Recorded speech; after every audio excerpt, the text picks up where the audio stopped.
Guys இன்னைக்கு நம்ம கிட்ட i20 N இருக்கு. ஸோ இந்த கார்ல பார்த்தோம்னா இந்த ஸ்டியரிங் வீல் நமக்கு நார்மல் i20க்கும் இதுக்கு டிஃப்ரெண்டாக இருக்கும். அதில் பார்த்தோம்னா N அப்படிங்கிறது மென்ஷன் பண்ணியிருப்பாங்க. And fully digital instrument cluster நம்ம நார்மல் i20ல பார்க்குற மாதிரி தான் இருக்கு. அண்ட் இதில் நமக்கு பேடல் ஷிஃப்டர்ஸும் வந்துருது. இன்னைக்கு நம்ம கிட்ட இருக்க வேரியன்ட் பார்த்தோம்னா 7-speed DCT வேரியன்ட். அண்ட் இந்த டச் ஸ்க்ரீன் பார்த்தோம்னா ஒரு 10.25 inch touch screen infotainment system கொடுத்துறாங்க. இதுலேயும் நம்ம ஆப்பிள் கார்ப்ளே அண்ட் ஆட்டோ ஒயர்டாக கனெக்ட் பண்ணிக்கலாம். ஆல் பிளாக் கேபின் தான் நமக்கு ரெட் இன்சர்ட் சின்ன சின்ன இடத்துல பண்ணியிருக்காங்க. பார்க்கறதுக்கு நல்லா ஸ்போர்ட்டியாகவே இருக்கு. இன்ஃபேக்ட் இந்த இடத்துல பார்த்தோம்னா நமக்கு அந்த சீட்ஸ்க்குமே இந்த ரெட் பைப்பிங் கொடுத்துருக்காங்க. இன்னுமே அந்த ஸ்போர்ட்டினஸ் இம்ப்ரூவ் பண்ணுதுன்னு சொல்லலாம். கேபின் பார்த்தோம்னா நமக்கு ஆல் பிளாக்ல தான் ஃபினிஷ் பண்ணியிருக்காங்க. நமக்கு இந்த இடத்துல ஒரு சாஃப்ட் டச் மெட்டீரியல் மாதிரி கொடுத்துருக்காங்க. க்ளோ பாக்ஸ்லையும் நமக்கு கூல்டு க்ளோ பாக்ஸ் வந்துருது. இங்கே பார்த்தோம்னா நமக்கு ஒயர்லெஸ் சார்ஜிங் பாடும் கொடுத்துறாங்க. டிரைவர் ஆம்ரெஸ்ட்டும் நமக்கு ஸ்லைடிங் ஆம்ரெஸ்ட் வந்துருது.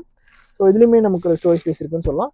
ஸோ இந்த i20 பார்த்தோம்னா நமக்கு மேனுவலும் வருது அண்ட் ஆல்சோ ஆட்டோமேட்டிக்கும் ஆஃபர் பண்ணாங்க. மேனுவல் போயிட்டோம்னா 6-speed manual and 7-speed DCT கொடுத்துறாங்க.